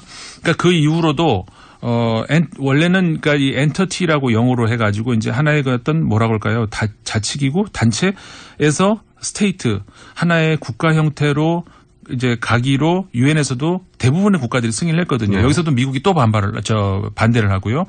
그러면서 그러는 과정에서 결국은 이 팔레스타인이 국가가 되는 것에 대한 반대를 하는 나라는 전 세계에서 이스라엘하고 미국밖에 없는 이런 상황입니다. 미국이 세계 정의를 얘기하는데 네. 가장 부당한 사례에 유태인의 손을 들어줌으로써 그렇죠. 이건 뭘로도 설명이 안 되는 그러면서 어떻게 평화를 기대합니까?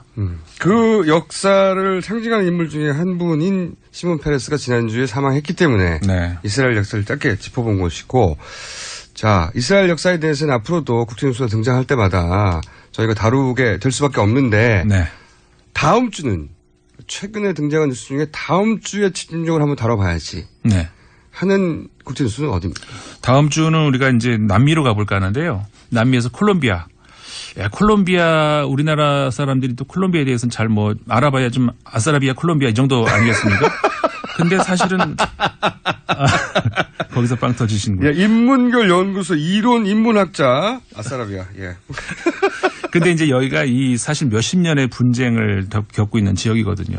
여기가 내부 분쟁만 50년 겪었다니까 네. 이게 이해가 안 가는 거죠. 그렇죠. 뭐를 갖다가 50년 그렇죠. 동안에 자기들끼리 싸웠나. 자기들끼리 50년 동안 무슨 일인가. 네, 근데 그게 이제 최근에 끝이 나려고 합니다. 나려고 했는데 지금 투표가 또 부결이 돼가지고. 그렇죠. 이게 하지 마라. 네. 왜 분쟁 끝내려고 그러는데 국민투표가 왜 부결이 되는지. 올해 있잖아요. 전 세계적으로 이렇게 투표가 이상한 방향으로 많이 갑니다. 자, 브렉시트도 그렇고. 지금까지 다음 주에. 네, 시간이 다 됐기 때문에 다음 주 예고편이었고 지금까지 아싸라비아 임상훈 소장님이었습니다.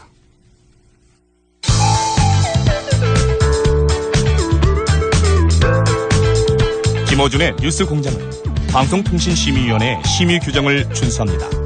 정치자 여러분, 쫄지 마!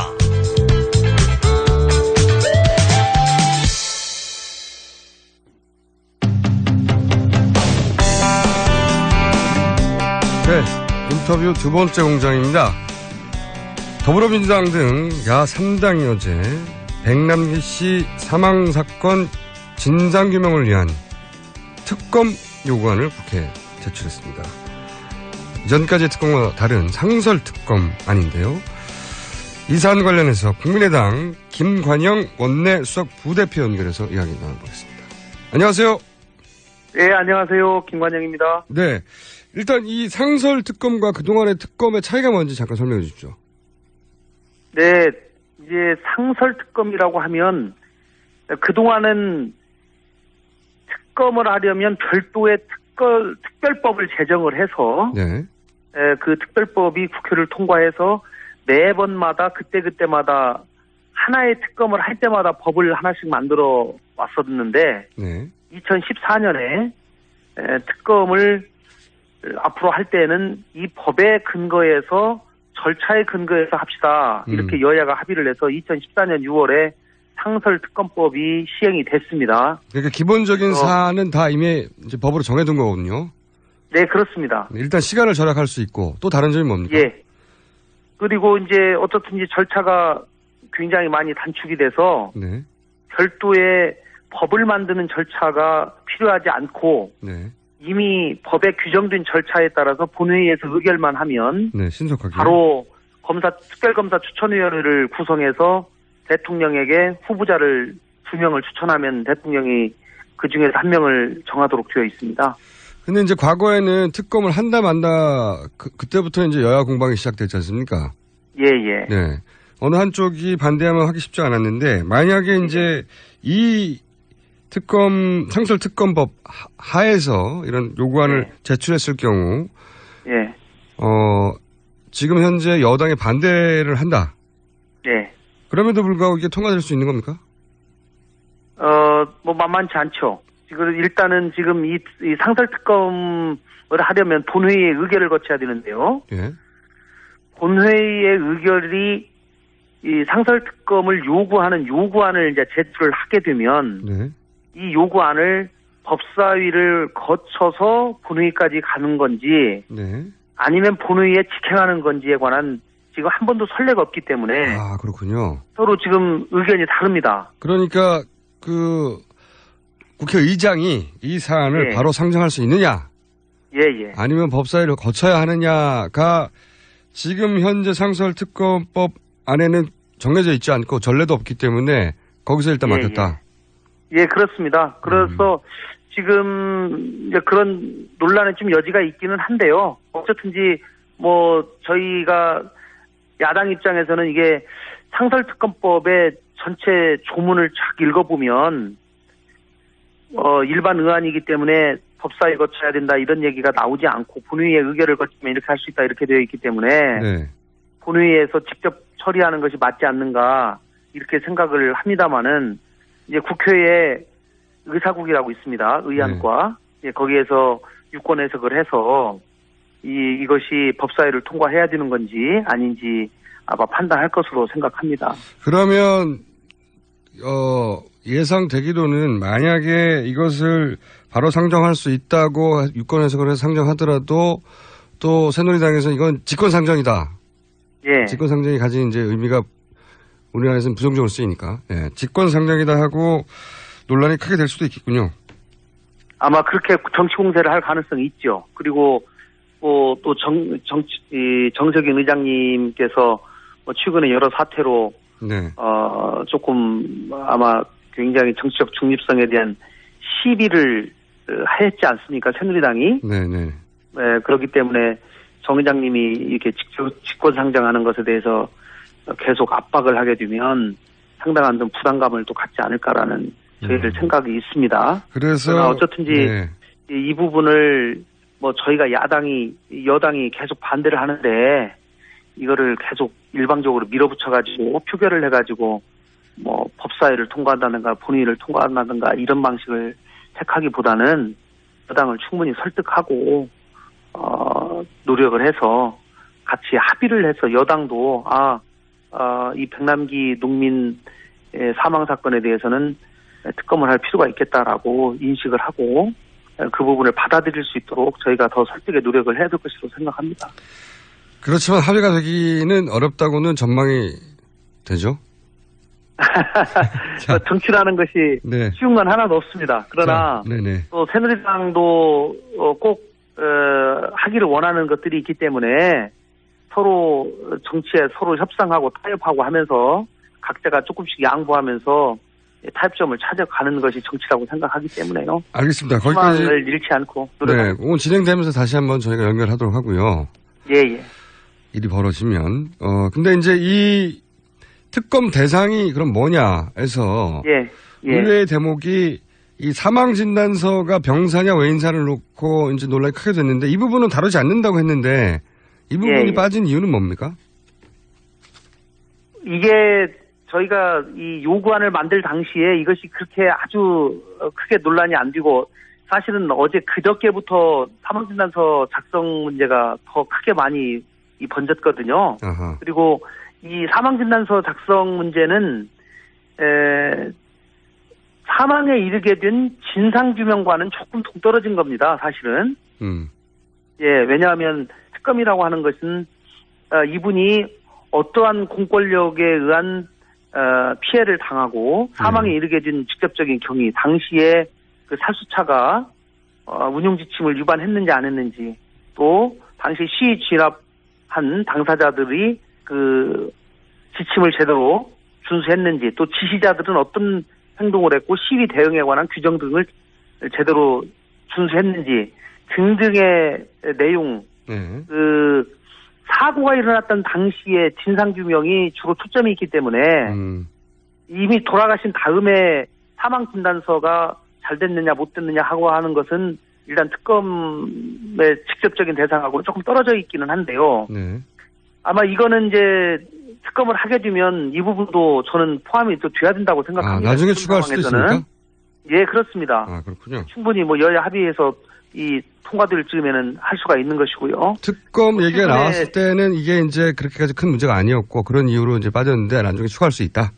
예, 사망진단서에 지금 외압 논란까지 있지 않습니까? 네. 그렇기 때문에 이 부분도 특검을 하게 되면 밝혀야 될 대상이라고 생각합니다.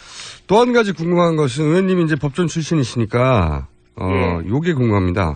부검영장이 나왔습니다. 근데 이제 조건이 달려서 그 법조계에서도 이런 일이 없었는데 의아하다, 이례적이다 하는데 어쨌든 부검영장이 조건을 달았건 달지 않았건 나왔는데 이런 형태의 부검영장을 강제로 집행할 수 있느냐, 검찰이.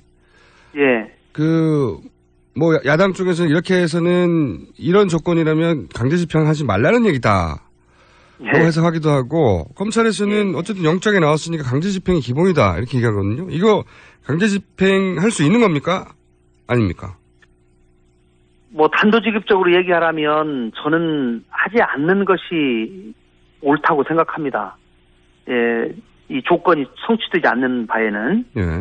그러나 검찰이 이 유족의 동의가 없음에도 불구하고 강제 집행하겠다. 끝까지 밀어붙이면 할 수도 있겠죠. 그러나 저는 그것으로 인해서 그 이후에 벌어질 여러 가지 사태나 등등 여러 가지 상황을 고려해 볼 때는 이 판사가 발부한 영장을 제가 자세히 읽어봤습니다. 그런데 이 전체적인 취지는 적어도 유족의 의사를 존중해라 라고 하는 얘기가 그 줄을 이루고 있습니다. 그 줄을. 그렇기 때문에 검찰이 충분히 유족들을 설득시키지 못한다면 이거를 강제 집행하는 것은 무리라고 생각합니다. 옳지는 않은데 분명히 옳지 않더라도 진행되는 경우가 왕왕 있지 않습니까? 그 가능성을 얼마나 보세요? 하면 안 된다는 게 이제 입장이신데 할 가능성은 얼마나 된다고 보세요? 그럼에도 불구하고. 저는 이거 지금 박근혜 정부의 여러 가지 행태들을 봤을 때 참 예측하기가 어려운데요. 정상적인 상황이라면 이거는 해서도 안 되고 할 수도 없는 상황이라고 저는 생각합니다.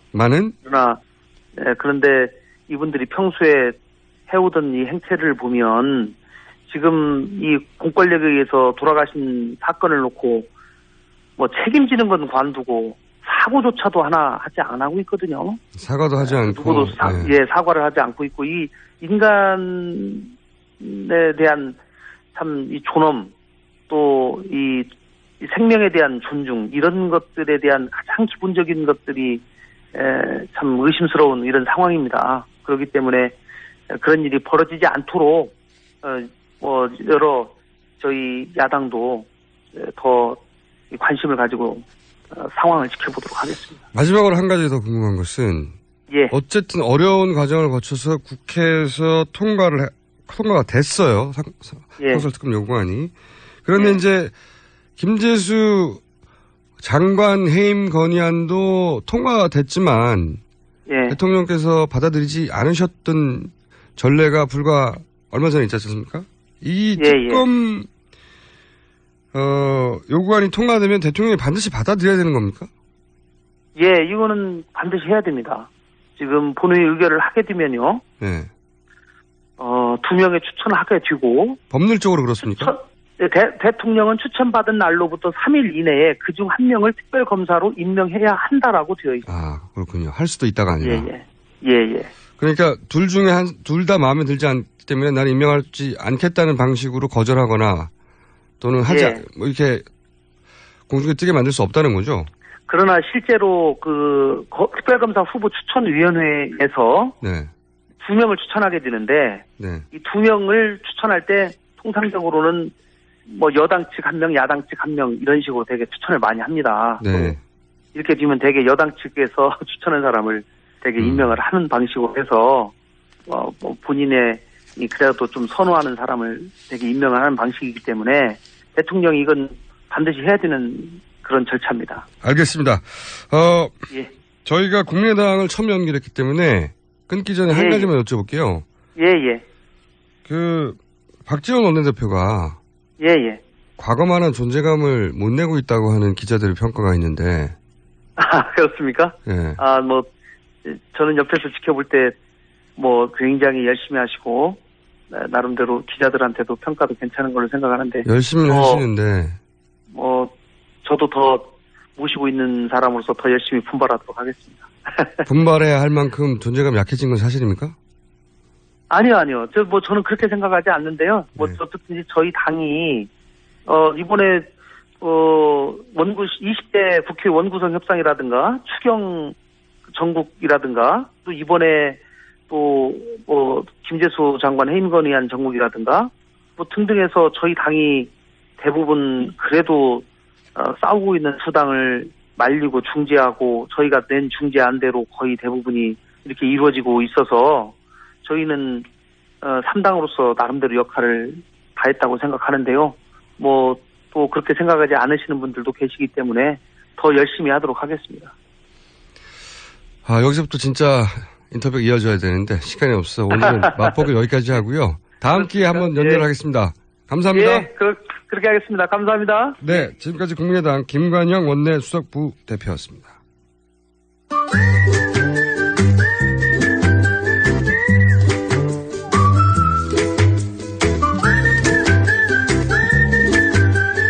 자, 야심차지 아니한 코너가 없습니다. 또 다른 야심찬 코너, 도시 이야기입니다. 건축가 김진애 전 국회의원 나오셨습니다. 안녕하십니까. 네, 안녕하세요. 제가 깜찍하다고 했더니 깜찍이라고 부르겠다고 했는데 진짜 패션이 깜찍해요. 아니 제가 명랑소녀라는 별명을 가져본 적은 있어요. 근데 깜찍하다는 얘기는 제 인생 처음으로 들어봤고 일단 제 친구들이 엄청나게 즐거워합니다. 그 나이에 이르러서 드디어 깜찍이라고 불리는구나. 우리도 그렇게 될 수 있습니다. 여러분 희망을 가지십시오. 아니, 패션이 굉장히 20대 초반이 소화할 정도의 패션을 세련되게 소화하죠. 그거를 그 나이에 잘못하면 이게 주책되는 거거든요. 우리 보이는 라디오로 갑시다. 자, 이게 굉장히 특이한 주제입니다. 도시 건축가로서 도시 이야기를 하다가 도시와 관련된 역사 얘기도 하다가 정치 얘기도 하다가 사방팔방 왔다 갔다 하는. 네. 예. 그런데 오늘은 주제를 이런 걸 들고 오셨어요. 도시가 망한다. 도시도 망할 수 있다. 네. 이게 무슨 얘기입니까, 이게? 그러니까 뭐 전쟁이 나고 또는 뭐 해일이 일고 쓰다미가 오고 그래서 후쿠시마처럼 망하고 이런 얘기인가요? 당장 어저께도 울산에 굉장히 울산 지역, 경남 지역에 태풍 때문에 굉장히 여러 가지 피해가 있었는데 사실 이 도시가 망할 수 있다라는 거를 최근에 와서 좀 이렇게 위험을 느끼지 않아요? 그러니까 한편에서는 경주에서 5.8 지진이 난 것도 그렇고 저희가 생전 생각해 보지 못하던 거. 그다음에 최근에 이 전쟁에 대한 얘기가 심심치 않게 들리잖아요. 그렇죠. 갑자기 불길하다는 불길한 전조들이 갑자기 많이 옵니다. 그러다 보니까 제가 좀 겁이 많은 사람이에요. 근데 가만히 생각을 해보니까 도시가 망한다라고 하는 거를 우리가 평소에 아무도 생각을 안 하고 있어요. 내가 살고 있는 도시가 워낙 규모가 있고 나에 비해서. 그래서 이게 망한다는 생각 안 하죠. 다 안 하죠. 역사책에서나 볼 정도의. 그렇지. 역사책에는 가령 우리가 즐겨서 가보는 유적들. 폼페이가 지진으로 망했다라든가 가령 앙코르와트가 한때 굉장히 번성했었는데 그냥 전쟁이나 이런 거로 해서 완전히 몇백 년 동안 묻혀 있었다라든가. 마야 문명의 일시 망했다든가 이런 거죠. 그리고 이제 핵폭탄 터진 히로시마나 이런 생각을 하는데 우리 평소에는 이런 생각을 하나도 안 하고 있다가 제가 사실 이제 도시 공부를 할 때 제가 한참 이런 생각을 했었어요. 옛날에는 우리 이 남북 간에 우리 한 40분 거리 아니에요? DMZ부터. 근데 여기에 지금 우리가 2,300만 정도가 모여 살거든요. 야, 참 대단한 용기다. 배포도 참 좋다. 이런 생각도 한 적이 있고. 그 다음에 제가 이제 항상 도시를 공부하다 보면 일본하고 비교를 하게 되는데 일본 도시하고 우리 도시의 그러니까 건축 기술에서도 다르고 여러 가지 안전 기술도 다르고 하는 게 그쪽하고 우리의 차이가 근본적으로 있거든요. 어떤 근본적인 차이? 근본적인 그쪽에는 항상 안전이 최고입니다. 그러니까 지진에 대한 거, 해일에 대한 게 굉장히 문제가 되기 때문에. 그 지진학자, 일본에서 그 지진학으로 교수가 되신 한국 교수님께서 그런 말씀 하시더라고요. 자기는 처음에 왔을 때는 일본 도쿄, 이 금사라기 땅에 공원이 이렇게 많은 게. 그리고 왜 이렇게 건물도 낮은가. 그랬는데 알고 봤더니 지진할 때 공원으로 뛰어가느라고. 그렇습니다. 일부러 그렇게 만든 거라고. 그렇습니다. 그리고 가령 일본 같은 경우에는 목조 주택이 많잖아요. 기껏해 2, 3층짜리. 목조 주택이 이제 흔들려도 같이 흔들려주니까 훨씬 더 안전한 거거든요. 목조 주택 오히려? 근데 우리는 이제 벽돌 같은 걸 많이 쓰고 많이 그랬던 게 지진 같은 거 걱정 하나도 안 했으니까. 그리고 솔직히 지진에 대한 걱정이 있었으면 제가 이제 솔직히 지금 너무 불길하게 얘기하고 싶지는 않은데 최근에 솔직히 수도권 밑에도 활성단층이 있다 이런 얘기들이 있잖아요. 그리고 그러니까 활성단층에 대한 얘기를 우리가 한 번도 본격적으로 해본 적이 없는 거예요. 건축을 하시다 보니까 지진 얘기가 나오니까 바로 저 건물이 견딜까. 그러니까 이것저것 걱정이 되는 겁니다. 그래서 제가 이제 가령 우리가 지진에 대한 위험이 있었으면 가령 일본처럼 고층 건물 이렇게 많이 짓도 않았을 겁니다. 더군다나 뭉탱이로 짓는 건 안 했을 거예요. 지어도 단층을 확인하고 짓는다든가 반드시. 그럼요. 반드시 확인하고 그다음에 지진 보강 설계 훨씬 하고 그다음에 이렇게 단지식으로 짓지도 않았을 거예요. 근데 이제 이걸 보면 우리가 지금 굉장히 취약한 기반에 살고 있다라는 걸 우리가 좀 인식을 해야 된다. 만약에 그다음에 수도권에서 정말 지진이 일어나면 우리나라 내진 설계가 기준이 마련된 것도 최근이고. 제가 이제 들은 이야기 중에 가장 와닿은 이야기는 보통 재난이 벌어지면은 학교로 뛰어가는 경우가 많은데 뭐 수해가 나도 그렇고 네. 항상 우리가 보온 장면 학교로 가신 분들 네. 학교 체육관. 근데 그 지진학자의 이야기는 우리나라에서 학교를 가면 안 된다. 지진 날 때는. 그럼요. 거기는 층이 낮으면 내진 설계가 기준이 마련되는 게 늦기 때문에 네. 학교 건물은 내진 설계가 안 돼 있다. 낮은 학교 건물들은. 제가 얘기하다 보니까 자꾸 불길하게 얘기해서 죄송한데요. 저는 요새 왜 초등학교에 지하에 왜 지하 주차장 놓고 그렇잖아요. 요새 네. 많이 짓고. 그것도 막 걱정이 되는 거예요. 옛날에는 땅이라도 좀 있었는데 흔들리지 않을 땅이라도 있었는데 요새는 지하 주차장을 한 4층 짓고 거기다 체육시설 놓고 그러니까 정말 학교는 또 뛰어가지 못하겠다. 뭐 이런 걱정이 막 듭니다. 알면 알수록 더. 많이 알아서 더 걱정하시는군요. 그런데 전쟁은 어떻겠습니까? 그러니까 가령 사실 전쟁에 대해서 저는 이제 우리의 도시 체계를 공부할 때 수도권에 2,300만이 있는 것도 그렇지만 우리가 사실은 한 70년대까지만 해도 전쟁을 좀 생각하면서 도시를 지었어요. 그때는 좀 분산도 하고 그때도 행정도시를 박정희 대통령도 행정도시 전쟁 때문에 행정도시 지어야 된다. 이런 얘기 6.25 끝난 지가 20년이 안 됐으니까요. 그렇죠. 네. 근데 그게 어느새 없어져 버렸거든요. 그리고 지금 전쟁에 대해서 전혀 생각을 하고 대비하지 않는 이런 사실은 우리가 지금 상황에 있습니다. 방공호 본 지도 오래됐고요. 방공호, 물탱크 이런 거 본 적 무지무지 오래됐죠. 네. 그래서 그러니까 지금 상황에 이런 불길한 전조들이 있는 부분에 이런 상황이 있는데 전쟁이라는 인공 재앙 그리고 지진이라고 하는 자연 재앙에 대해서 우리가 완전히 무방비다. 너무 무방비한 상태에 있다. 서울이라는 도시가 1,000만이 넘고 네. 세계적인 규모로 성장했는데 네.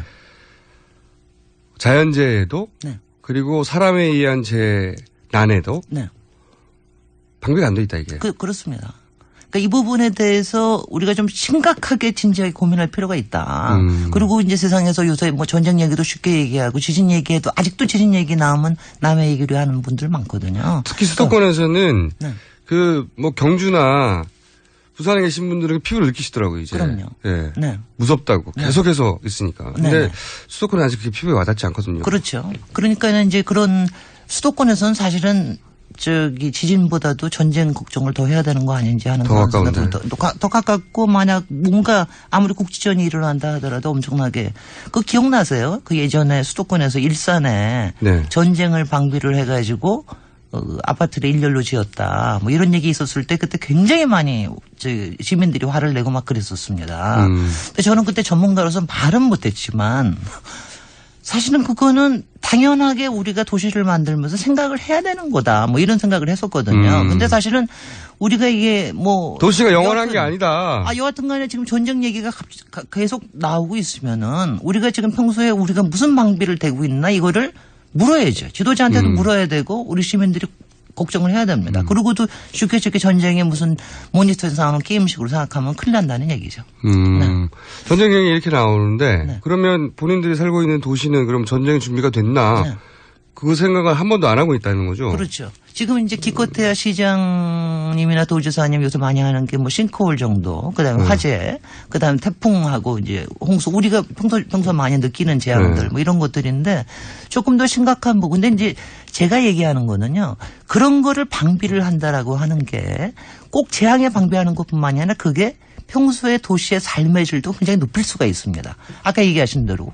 학교에 공원들 많고 이런 거 얼마나 좋습니까? 도시에 공원 많고. 너무 높은 거 많이 안 짓는 거 사람들 밀집하지 않고 굉장히 좋을 수 있죠. 그러니까 우리가 너무 그야말로 방만하게 생각을 했던 거 이게 우리를 안전하지 못하게 만들고 꼭 우리를 피폐하게 만든다. 당연히 괜찮겠지. 그렇습니다. 그리고 도시는 이제 영원하고 땅은 안 꺼져. 네. 이런 거죠. 그리고 이런 부분에 있어서 사실은 저한테 질문을 많이 하면은 이 시장이나 도지사가 무슨 할 수 있는 게 있습니까 하고 이제 질문들을 많이 해요. 네. 사실은 이거는 대통령의 일입니다. 아, 그래요? 이거는 국정지도, 왜냐하면 우리가 그렇게 큰 땅이 아니라는 것도 있지만 시장이나 도지사 같은 경우에는 대비나 사후를 할 수는 있어요. 그런데 미리 예방을 하는 차원에서 할 수 있는 거는 사실 많은 부분이 국정의 지도자가 해야 될 일입니다. 워낙 대규모 자원도 들어가는 일이고. 그렇습니다. 그리고 이제 근데 우리의 지도자는 너무 겁이 없어요. 그래요? 겁이 없어요. 전쟁 얘기도 막 하고 피난 얘기도 막 하고 오라는 얘기도 막 하고 그다음에 나도 별로 겁이 없으신 것 같아요. 그러니까 겁이 없는 지도자는 이 국민의 안전에 절대로 문제가 됩니다. 그리고 이제 국정의 지도자가 사실은 겁이 좀 있어야 사실은 거기에서 국민들을 위한 겁이거든요. 그렇기 때문에 비겁해지라는 게 아니라 비겁해지라는 게 아니라 국민들을 위해서 나는 안전할지 모르지만 국민들은 굉장히 문제가 생길 수 있다. 거기에서 겁을 먹고 거기서 우리 다 같이 이런 투자를 합시다. 우리 이런 큰 일을 바꿔 나갑시다. 이렇게 돈을 쓰겠습니다. 우리 이거를 당장 올해만 하는 게 아니라 몇십 년 걸쳐서 우리 활성단층도 조사하고 합시다. 이런 거를 결단할 수 있는 사람이 필요한 거죠. 지금 사실은 말씀대로라면 대통령이 가장 먼저 했어야 되는 것 중에 하나가 수도권 혹은 전국의 활성단층 지도를 30년이 걸릴지 모르겠지만 우리가 어떻게 하겠습니다. 지금 자원을 투입해서 정권이 바뀌든 이어지든 상관없이 반드시 만들어내겠습니다. 그리고 공공시설에 대해서 우리가 모든 걸 다 안전하게 할 수는 없지만 공공시설에 대해서는 이렇게 안전을 확보하도록 하겠습니다. 이런 얘기를 해 주셔야 우리가 좀 안심할 수 있는 자녀들이 거죠. 다니는 학교는 이런 식으로 보강해서 지진에도 문제가 없도록 만들겠습니다. 네. 이런 얘기를 해주기를 기대하시는 거죠. 기대합니다. 네. 근데 겁이 없으세요? 그럼 안 해주시면은 본인은 직접 댓글에 도전하실 겁니다. 그거 하여튼 차기 대통령은 하여튼 겁 많은 대통령, 국민을 위한 겁을 많이 하는 대통령, 그러면서 용기를 낼 수 있는 이런 대통령이 나왔으면 좋겠다는 생각을 합니다. 그렇게 준비 안 하다가 망한 도시들이 생각이 막 나신 거죠. 지금 생각 막 나죠. 그리고 이렇게 생각을 해요. 그렇게 많이 준비를 해도 막상 재앙이 터지면 무슨 일이 생길지가 모르는 게 이게 재앙이에요. 그리고 인간은 엄청나게 겸손해져야 되거든요. 근데 이런 겸손함이 필요합니다. 지진 대국 일본도 후쿠시마는 대비할 수 없었다. 그럼요. 네. 알겠습니다. 오늘은 여기까지 해야 될 것 같습니다. 김진애 도시이야기 도시건축가 김진애 전 국회의원과 나눴습니다. 감사합니다. 고맙습니다. 저는 내일 다시 돌아오겠습니다. 감사합니다. 안녕.